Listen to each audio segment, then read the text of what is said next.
What's up, military millionaires? Today I want to talk to you about self-directed individual retirement accounts, or self-directed IRAs, and why you should learn about them, whether you're going to use it now or later.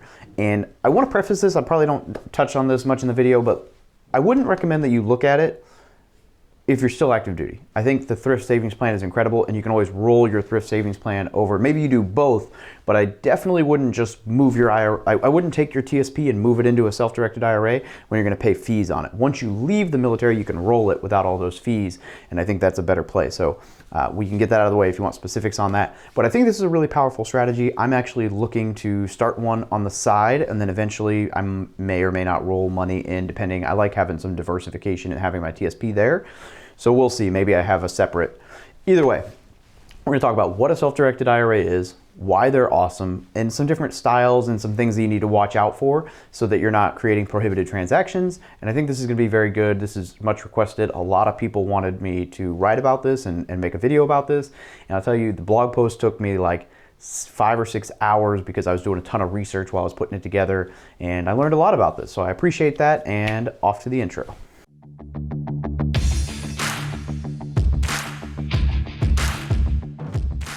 So first and foremost, what is a self-directed individual retirement account? A self-directed IRA is a type of retirement savings account similar to the military's Thrift Savings Plan. The major difference is that an SDIRA allows you to invest in nearly any type of asset you want, as opposed to being limited to stock market funds, right? So instead of just the funds in the TSP, you can invest in almost anything. In a self-directed IRA, almost any type of investment is on the table, from real estate and private lending to intellectual property or livestock even, and just, well, I'll give you some other examples later. But as with the Thrift Savings Plan or other conventional IRA styles, the law that governs individual retirement accounts does not recognize a difference between conventional and self-directed IRAs. There is no difference in the way these accounts are governed, so they have the same tax benefits and styles as your TSP or all IRAs. So all IRA tax benefits apply equally across the board to conventional IRAs and self-directed IRAs, which is good, right? So fundamentally, you already understand the difference. If you haven't watched my TSP videos, you definitely should. All types of IRAs, traditional, Roth, SEP, etc., are available in both a conventional or self-directed variety. And all of the contribution limits and withdrawal rules apply equally to both the conventional and self-directed. Now, the wonderful estate planning inheritance features of the IRA work identically for both types, and the asset protection from lawsuits is the same. So in a lot of good ways, that those things are absolutely the same.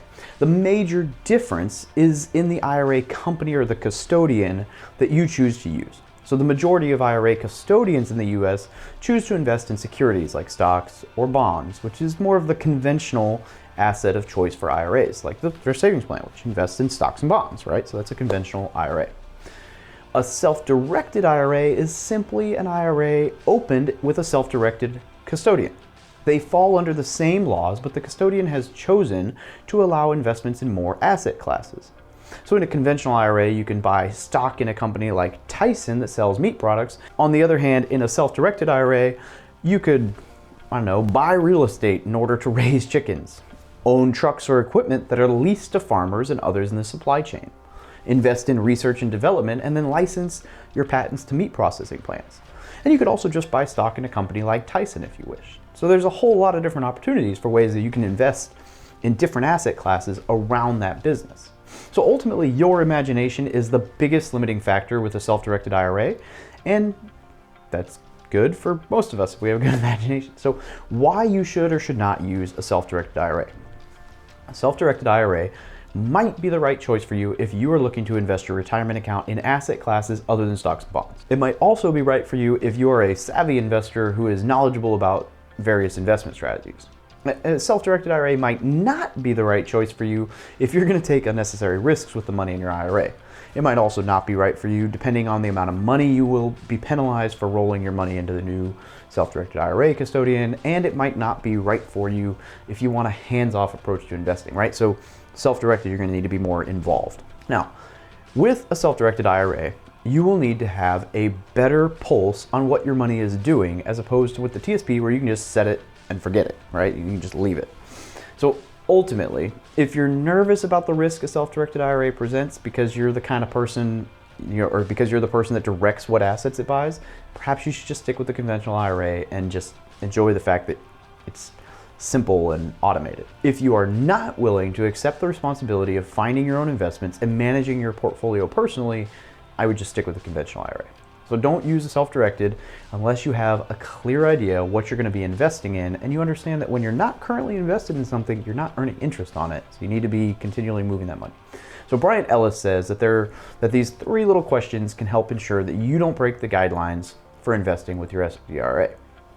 Before every transaction in your self-directed IRA, call your IRA attorney and ask these 3 things. Is any part of the transaction prohibited or taxable? Are there any danger zones that would take my IRA out of compliance?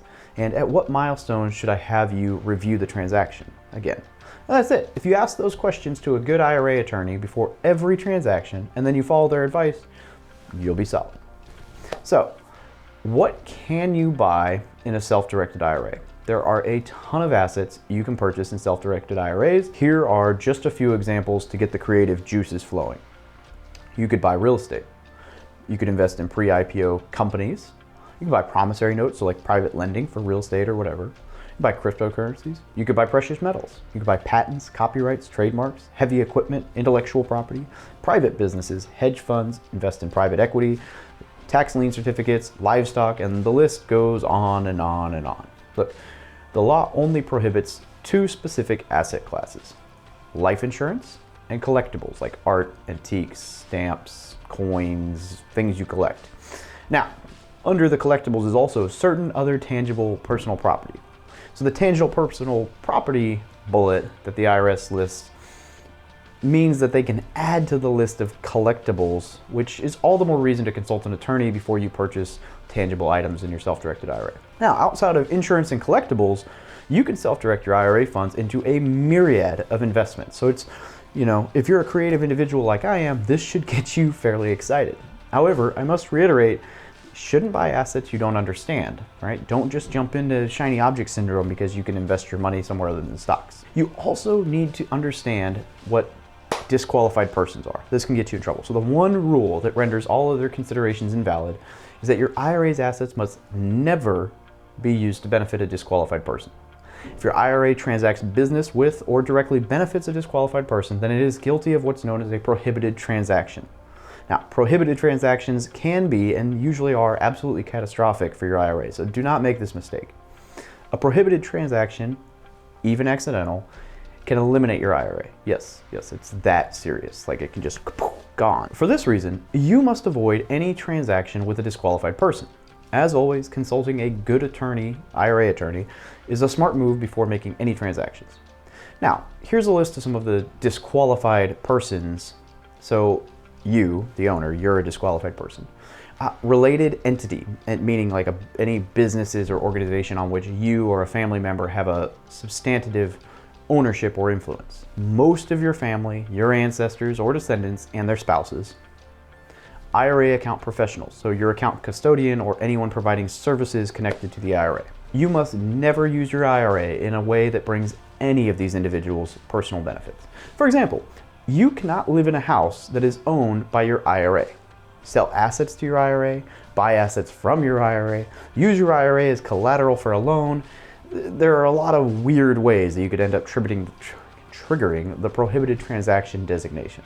Bottom line is that you should absolutely consult a self-directed IRA attorney before engaging in any transaction. Now, prohibited transactions in your self-directed IRA, we're going to talk about why they're bad. Now that you understand the types of assets you can and cannot purchase and the people or entities that must not be allowed to benefit from your IRA or its assets, let's discuss what happens when you commit a prohibited transaction. There are actually 3 different possible results you could receive from a prohibited transaction. You could receive prohibited asset penalties, prohibited transaction penalties, or fiduciary third-party penalties.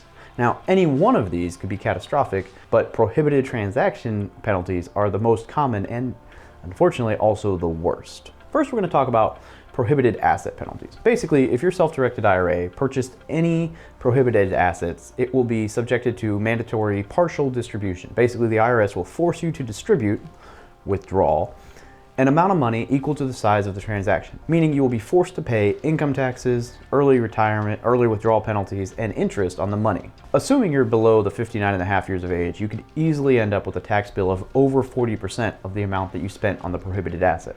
So do not purchase prohibited asset. All right, prohibited transaction penalties. If you commit a prohibited transaction, which generally means the IRA is working too closely with a disqualified person, the IRS will just absolutely crush you with mandatory full withdrawal or full distribution. The mandatory full distribution is every bit as bad as it sounds. If you get hit with this penalty, it will effectively eradicate your IRA. Some of the penalties you can be expected to pay are federal and state income taxes, withdrawal penalties, failure to pay penalties, and you'll also owe the IRS between the time when the event happened and now. So the IRS interest rate is the federal short-term rate plus 3%. Currently it's around 4% interest, which adds up quickly if the IRS doesn't notice your prohibited transaction until 3 years later. So if you make a transaction in 2015, the IRS doesn't notice till 2018, you owe interest for that 3 years over hundreds of thousands of dollars. I mean, that adds up very quickly. Now, to make matters worse, your IRA will be no longer an IRA, which means that your former IRA no longer will be conveyed to your choice of beneficiaries, or it's no longer protected from the laws that keep IRAs away from creditors. So for this reason, creditors have ample motivation to try and prove you committed a transaction or prohibited transaction if they believe you owe them money. So you need to make sure that you keep your ducks in a row, because it makes sense for a creditor to try to force your hand. Now, fiduciary and third-party penalties, if you turn over your IRA to a financial advisor or other third party and they commit a prohibited transaction, there's still a penalty, but it's not nearly as bad as if you commit the prohibited transaction yourself. For example, you might pay the payment of 15% penalty of the amount involved, so you'd owe 15% or whatever, which is way better. The account must be returned to the condition before prohibited transaction occurred. So for example, if you purchased a property in a prohibited transaction, you would need to sell it and return the capital to the IRA. Now this still sucks, but it's much better than if you made the mistake personally. So self-directed IRA custodians, you need to ensure that the custodian you choose to use for your SDIRA is competent. An incompetent custodian could be devastating for your account. Now there's a lot that goes into choosing a custodian, but that's beyond the scope of this video. Know that your custodian is not able to help you find deals or give legal advice. They are simply the trustee of your account, and they help facilitate fund transfers for the IRA. Now, checkbook IRAs, I want to touch on these real quickly. A checkbook IRA gives you literal checkbook control over your IRA funds. Now, this can be good or bad. Checkbook IRAs are extremely simple to invest with. You can literally just write a check from your IRA and boom, the money's you made the payment. Now that means your activities are hidden from and not subject to the approval of your self-directed IRA custodian, which is good in a way because it means that transactions are cheaper and simpler, but all the previously discussed rules still apply. So a checkbook IRA means that you eliminate a layer of defense against you making a prohibited transaction because your custodian doesn't have to or even get to review your transaction. Now again, that's not their job, but it's a nice bonus if they happen to notice you're about to do something unwise. On the flip side, a checkbook IRA could help protect you from a bad custodian or a third-party penalty.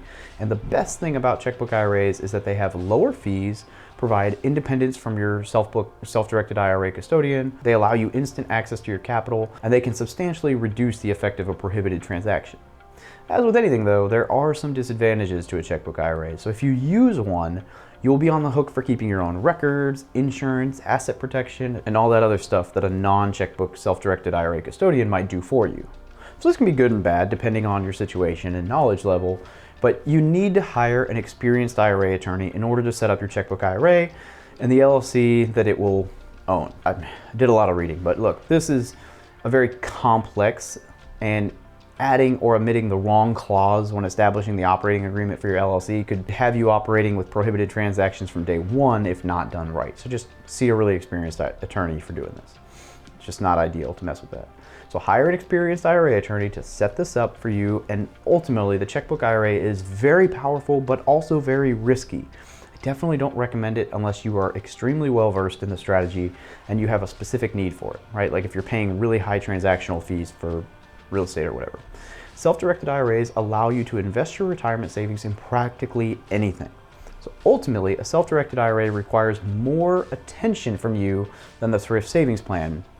You will need to pay more attention to your self-directed IRA, so it's not as passive, and it's entirely possible that you could just have money sitting in that account without earning interest if it wasn't invested. So those are some, pros and cons, right? As with anything, there are more pros and cons, so make sure you do your homework, right? A self-directed individual retirement account could be very powerful if used correctly. It could be a huge asset for you. So do your due diligence. Let me know what you thought. Make sure you smash that like button and hit subscribe if you found this useful. I hope you did. I mean, I did a lot of research for this. I learned a ton about self-directed IRAs making this video, so I really appreciate that you guys were hounding me about it. Have a great day.